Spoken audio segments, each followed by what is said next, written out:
রাশিয়ার সাইবেরিয়া অঞ্চলে বেলোয়া, ডায়াগিলেভো, ইভানোভা ও ওলেনিয়া বিমান ঘাঁটিতে ড্রোন হামলা চালিয়েছে ইউক্রেন। এতে রাশিয়ার 40টিরও বেশি যুদ্ধবিমান ধ্বংস করার দাবি করেছে ইউক্রেনের এক নিরাপত্তা কর্মকর্তা। 3 বছর ধরে চলা যুদ্ধে রাশিয়ার ভেতর এটি ইউক্রেনের সবচেয়ে ধ্বংসাত্মক ড্রোন হামলা।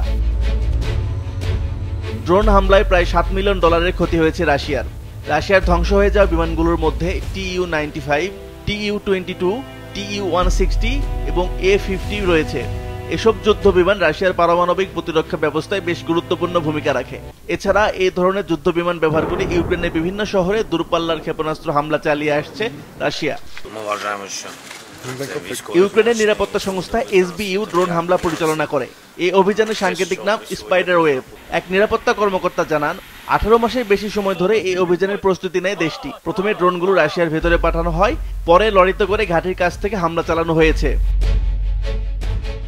বার্তা সংস্থা AFP-কে ইউক্রেনের এক নিরাপত্তা কর্মকর্তা বলেন, ফ্রন্টলাইন থেকে অনেক দূরে অবস্থিত শত্রু ঘাঁটি হামলার জন্য লক্ষ্য নিয়ে বড় ধরনের বিশেষ অভিযান পরিচালনা করে ইউক্রেনের নিরাপত্তা বাহিনী। নিশানায় থাকা সাইবেরিয়ার বেলোয়া ঘাঁটিতে আগুন ধরে যায় বলেও তিনি জানান। এই হামলাকে রাশিয়ার প্রতিরক্ষা মন্ত্রণালয় সন্ত্রাসী কর্মকাণ্ড হিসাবে দেখছে এবং এর প্রতিশোধ নেয়ারও হুমকি দিয়েছে রাশিয়া। ইউক্রেনের প্রেসিডেন্ট ভলোদিমির জেলেনস্কি এই ড্রোন হামলাকে একটি সফল ও সাহসী অভিযান হিসেবে অভিহিত করেছেন। সোমবার তুরস্কের ইস্তাম্বুলে রাশিয়া ও ইউক্রেনের মধ্যে শান্তি আলোচনার আগ মুহূর্তে এই হামলাকে উস্কানি হিসাবে দেখছেন বিশ্লেষকরা। আসিফ আল আমিন, মাছরাঙা নিউজ ডেস্ক।